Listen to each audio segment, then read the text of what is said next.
And I'm very pleased to speak somewhat briefly and somewhat specifically to the Children, Youth and Families Amendment Child Protection Bill, which, as we've heard from Ms Barth just now, is an omnibus bill with lots of features and tendrils to it. But I would like to focus my attention on Part 19. 2 years ago, I introduced the Children, Youth and Families Amendment Out of Home Care Age Bill 2020. Back then in Victoria, exit care planning for kids in foster and state care began at 15 years of age, and every child must have left the nest by their 18th birthday. As many as 800 young people were leaving care in Victoria every year. In Victoria, somewhere around 11,000 children are unable to live with their parents at any given time and find themselves in the statutory care of the state. That is, their legal guardian or parent is the government. Most of these children are living in foster or kinship care, but around 6% live in residential or group homes. Now, this may be the result of violence in the home or issues with their parents' drug use or mental health. There are a plethora of reasons why children can no longer live in their homes. When we think of those about who these children are, the trauma that these children may already have experienced in their young lives, there's no doubt many will remain vulnerable.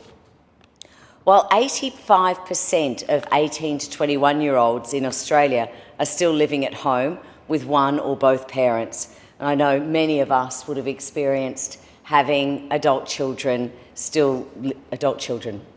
kind of, I don't know if you can really say that, but yes, you can. Our adult children are still living at home with one or both parents.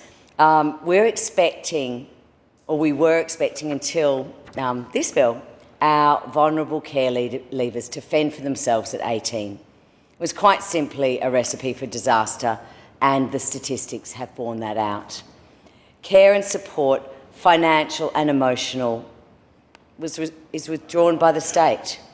It's abrupt, and it's no surprise that within 12 months of leaving care, 50% of our care leavers were homeless, in jail or unemployed.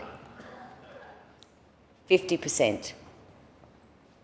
For those reasons, countries like the USA, England, Scotland, Northern Ireland, Wales, Canada, New Zealand, Sweden, Germany and Portugal extended care to 18, 19 and 20-year-olds with, not surprisingly, incredible results.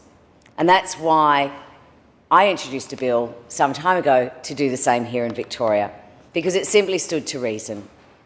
In Leeds, England, the year after they extended their leaving care age, only one young care leaver ended up in custody, as compared to 102 in the year before implementation.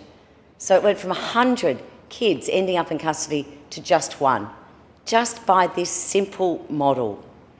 Deloitte Access Economics estimated that continuing care in Australia to 18, 19 and 20-year-olds would almost halve homelessness, reduce hospitalisation by 1/3, reduce mental illness by over 40%, increase engagement in education, significantly decrease arrests and massively decrease alcohol and drug dependence for this cohort.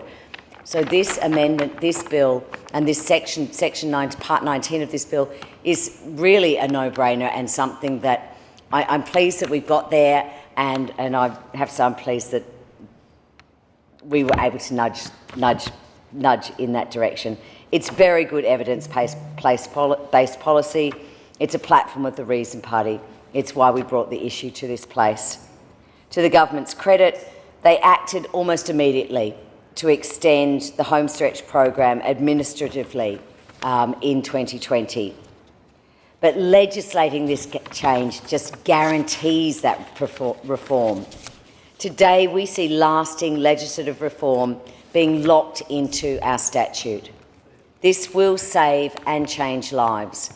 And I know Ms Maxwell and I have been we're on the Justice Committee, and we see the effect of, this, you wouldn't even almost call this an early intervention at 18, but we know the effect of providing safety and security to our young people, the impact that will have on their lives in the future, and the impact that will have on our justice system, on our homelessness system, on so many other factors in our society. This bill will expand the Secretary's responsibilities to provide services to assist young people under the age of 21 who are transitioning from out-of-home care to adulthood, to include young people who have grown up in permanent care. And I think all of us can think of that 18-year-old and think of the thought of just closing the door, changing the locks and saying, you're on your own now, when some of them may be still trying to finish year 12, some of them are just still trying to find their way. And, for most of us, we can't even conceive doing that with our children. The bill also creates a legal obligation for the Secretary to provide a transition to adulthood allowance for all eligible care leavers. The allowance will contribute to the costs of accommodation and support of young people who have left care as they transition to adulthood, where the young person is living independently or where they are remaining with their existing home-based carer. This is how the wonderful home stretch program will be delivered via this reform to all 500 or 600 young people who leave care this year and in years to come. And I really congratulate the government for this, for listening and for acting on this really important policy. Okay, I didn't write this section, but I think this is how having a crossbench does impact in here. And it does enable us to nudge on policy. Now, I don't want to take credit for this because I know that there is so many other people in the homestretch campaigners, and there's been so many people campaigning for this change. But sometimes it takes someone to bring it into the House to just push it that little bit further and push it over the hill so it gets onto the legislative agenda of the government. And I will take some credit for doing that. But this is very pragmatic change. And as I just would like to reiterate, change that has been campaigned for by many organisations. And I certainly would like to congratulate all of them, and I know that all of them are feeling really good in the knowledge that we are legislating for these changes. I'd also like to just quickly touch on, and as I said, this is an omnibus bill and I only wanted to touch on that part specifically, but I'd like to make the point that I recognise the issues that stakeholders, including the Law Institute of Victoria, Women's Legal Service and the Victorian Aboriginal Legal Service, have raised with respect to timeframes for emergency applications, care of a suitable person, reunification timeframes and other matters. And I look forward to discussing more of those in the committee process, and I'll certainly support amendments in this House that goes to those matters.